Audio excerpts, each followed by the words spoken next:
Be Kind Mind, where you embrace, enhance, and empathy. สวัสดีค่ะยินดีต้อนรับทุกท่านเข้าสู่ Be Kind Mind Podcast ค้นพบความสุขในทุกขณะ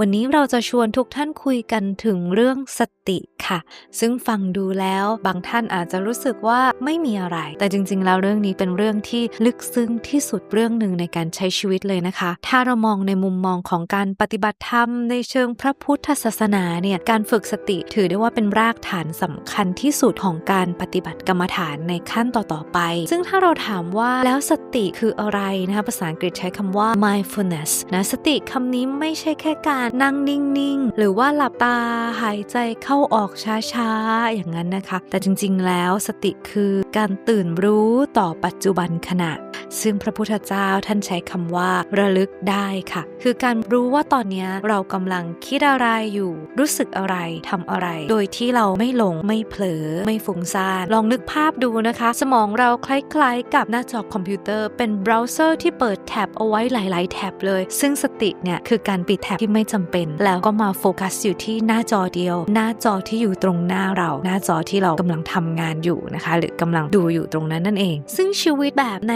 ยุคปัจจุบันในยุคที่มีอินเทอร์เน็ตมี AI มากมายนะทำให้สติของเราหลุดไปไหนได้บ้างจริงๆแล้วในเชิงพระพุทธศาสนาก็บอกมาเลยว่าสติของเรามักจะไปที่อดีตหรือไปที่อนาคตนะหรืออีกที่นึงค่ะไปที่อื่นนะคะซึ่งอดีตก็คืออาจจะเป็นเรื่องที่เราพูดไปแล้วทำไปแล้วเสียใจไปแล้วผิดหวังไปแล้วหรืออาจจะดีใจไปแล้วอะไรอย่างนี้นะอนาคตก็มีทั้งความกังวลใจความกลัวในสิ่งที่ยังไม่เกิดขึ้นและชีวิตในปัจจุบันนะคะในยุค AI ในยุคที่อินเทอร์เน็ตความเร็ว 5G แบบนี้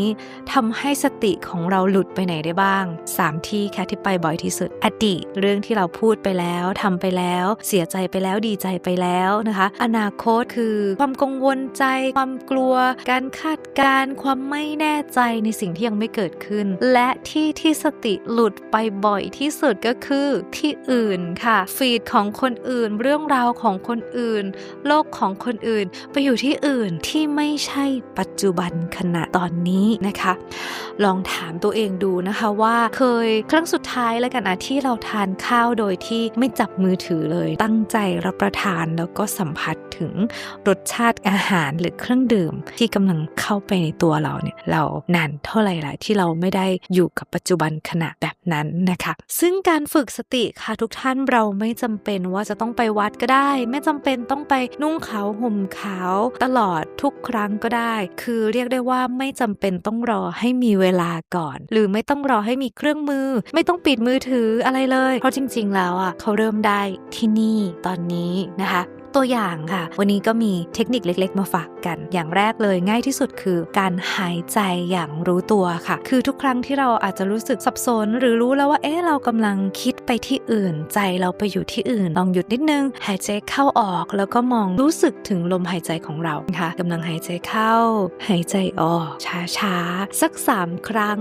นะใจเราก็จะเริ่มนิ่งขึ้นต่อมานะคะเทคนิคแรกก็คือการหายใจหรือทางพระพุทธศาสนาเรียกว่าอานาปานสติต่อมาก็คือการฝึกฟังด้วยหัวใจนะคะเวลาเราฟังคนอื่นพูดเนี่ยเราอย่าเพิ่งรีบตอบหรือว่าตัดสินอะไรเลยอันนี้ดีไม่ดีชอบไม่ชอบถูกหรือผิดนะคะจริงๆเราแค่ลองฟังด้วยใจและหัวใจเราก็จะสงบขึ้นโดยที่ไม่รู้ตัวเลยนะหรือว่าตอนที่เรากำลังทำอะไรอยู่ก็ตามเช่นล้างจานเราล้างจานเนี่ยบางทีเนี่ยล้างไปแล้วเราก็คิดไปวินาทีนึงเราคิดได้2เรื่องเป็นอย่างน้อยเลยนะจริงๆทราบไหมคะทางวิทยาศาสตร์เนี่ยบอกมาแบบนั้นนะคือเราลองยกตัวอย่างเช่นตอนเราล้างจานเราสัมผัสถึงน้ำเย็นไหลผ่านมือไหมสัมผัสถึงกลิ่นน้ำยาล้างจานไหมนะคะลองดูว่าตอนนี้ใจของเราอยู่กับตัวเราเองหรือเปล่าแล้วเมื่อเรามีสตินะชีวิตเราจะเปลี่ยนไปยังไงบ้างอย่างแรกเลยค่ะคือเราก็จะเริ่มเห็นแล้วว่าความคิดและอารมณ์เนี่ยก่อนที่เขาจะพาเราไปนู่นไปนี่เราก็จะมองเห็นเขาก่อนเช่น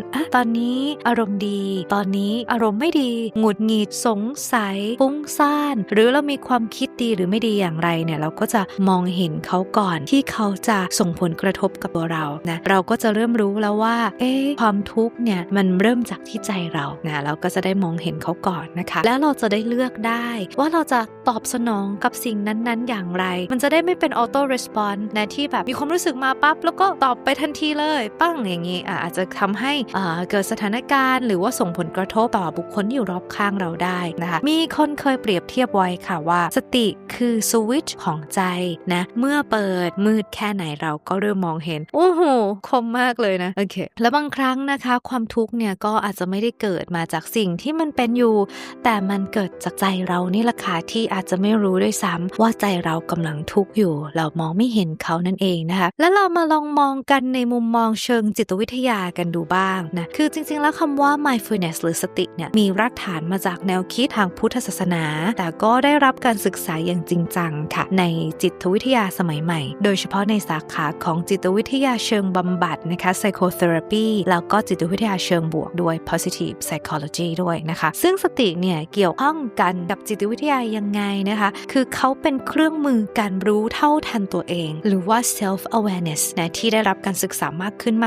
เรื่อยๆในช่วง5ปีที่ผ่านมาเลยนะคะนั่นก็คือความสามารถในการสังเกตความคิดอารมณ์แล้วก็พฤติกรรมของตัวเองในปัจจุบันโดยที่ไม่ตัดสินนะเช่นเรารู้ว่าเรากำลังกังวลเราก็รู้และจริงๆสอดคล้องกับหลักของธรรมนาวาวังนะคะที่ท่านพระอาจารย์ต้นท่านก็นำมาสอนด้วยนะว่าเช่นเวลาการทักอารมณ์เรารู้ว่าขณะนี้อารมณ์นี้กำลังเกิดขึ้นสมมติว่านี่คืออารมณ์สงสัยกำลังเกิดขึ้นกับจิตอย่างนี้เป็นต้นนะคะก็เป็นการที่รู้ไปว่าเกิดอารมณ์นั้นๆขึ้นโดยที่ไม่ต้องตัดสินแล้วก็ดึงตัวเองกลับมาอยู่กับปัจจุบันได้ก่อนที่ความวิตกกังวลหรืออารมณ์อื่นๆจะพาเราไปไกลเกินจริงแล้วนะคะต่อมาค่ะถ้าในมุมมองเชิงจิตวิทยานะสติยังสามารถที่จะช่วยลดความเครียดและความฟุ้งซ่านได้ด้วยนะอันนี้เป็นหลักของจิตวิทยาบำบัดนะคะ cognitive behavioral therapy นะก็คือการฝึกสติช่วยให้ผู้ที่มีการป่วยทางจิตนะแยกตัวเองออกจากความคิดลบได้เช่นคนที่มีภาวะซึมเศร้ามักจะติดอยู่กับความคิดว่าฉันไม่มีค่าแต่การฝึกสติจะช่วยให้เขาสังเกตเห็นเขาว่าเนี่ยเป็นแค่ความคิดนะไม่ใช่ความจริงค่ะเราก็จะแยกออกได้นะคะและที่สำคัญค่ะสติยังช่วยพัฒนาความสามารถในการตอบสนองหรือว่า response แทนการตอบโต้หรือ react ได้อย่างที่กล่าวไปข้างต้นด้วยนะคะเพราะว่าถ้าเรามีสติหายใจเข้าลึกๆแล้วค่อยตอบกลับนะก็จะช่วยลดโอกาสในการขัดแย้งเพราะว่าบางครั้งค่ะอาจจะเกิดมาจากการตีความหรือความรู้สึกที่เรามองสถานการณ์นั้นๆมันอาจจะจริงหรือไม่จริงก็ได้หรือว่าผู้ที่พูดคำบางคำกับเราเขาอาจจะหมายความแบบนั้นหรือไม่ได้หมายความแบบนั้นก็ได้นะคะดังนั้นการมีสติก็สามารถที่จะช่วยลดการเกิดความขัดแย้งหรือการไม่เข้าใจกันในการสื่อสารได้อีกด้วยค่ะและสตินะคะก็สามารถที่จะช่วยให้เราอยู่กับปัจจุบันแล้วก็เป็นพื้นฐานของความสุขในจิตวิทยาเชิงบวกค่ะก็มีนักวิจัยหลายท่านนะคะดร.เอลเลนดร.จอห์นนะก็ค้นพบว่าจริงๆแล้วความสุขไม่ได้ขึ้นอยู่กับสิ่งที่เกิดขึ้นแต่ว่าขึ้นอยู่ว่าเรารับรู้สิ่งนั้นอย่างไรนั่นเองค่ะดังนั้นนะก็จะเห็นว่าในมุมของจิตวิทยาค่ะการมีสติเนี่ยก็ช่วยเราเยอะมากนะคะไม่ได้ช่วยแค่ใจสงบนะแต่ก็ช่วยเรื่องสุขภาพลดความเครียดช่วยในการคิดการตัดสินใจที่เหมาะสมยิ่งขึ้นด้วยค่ะดังนั้นค่ะเมื่อเรารู้ตัวนะคะเรามีสติพร้อมเราก็จะไม่พูดหรือทำหรือคิดสิ่งใดที่จะนำไปสู่ความทุกข์หรือว่าทำให้เกิดการผิดพลาดขัดแย้งต่อไปก็จะช่วยให้เราใช้ชีวิตอย่างสงบสุขแล้วก็มีความสุขมากขึ้นนะคะวันนี้ก็มีก่อนจบค่ะมีธรรมะจากพระพุทธองค์มาฝากกันนะท่านทรงตรัสไว้ว่าดูก่อนภิกษุทั้งหลายเธอทั้งหลายจงมีสติมีความระลึกเพื่อจะหลุดพ้นจากความฟุ้งซ่านทั้งหลายสตินั้นไม่ได้ช่วยแค่ให้เราหลุดพ้นจากความทุกข์ค่ะแต่ว่ายังช่วยให้เรากลับมาใช้ชีวิตอย่างแท้จริงได้อีกด้วยวันนี้ก็ขอบคุณทุกท่านค่ะที่อยู่ด้วยกันกับ Be Kind My Podcast ในหัวข้อเกี่ยวกับเรื่องสตินะคะในยุค AI ในยุคปัจจุบันถ้าเกิดมีความคิดเห็นยังไงมีประสบการณ์อย่างไรก็แชร์หรือคอมเมนต์กันมาได้นะคะฝากติดตาม Subscribe แล้วเจอกันใน EP หน้าวันนี้สวัสดีค่ะ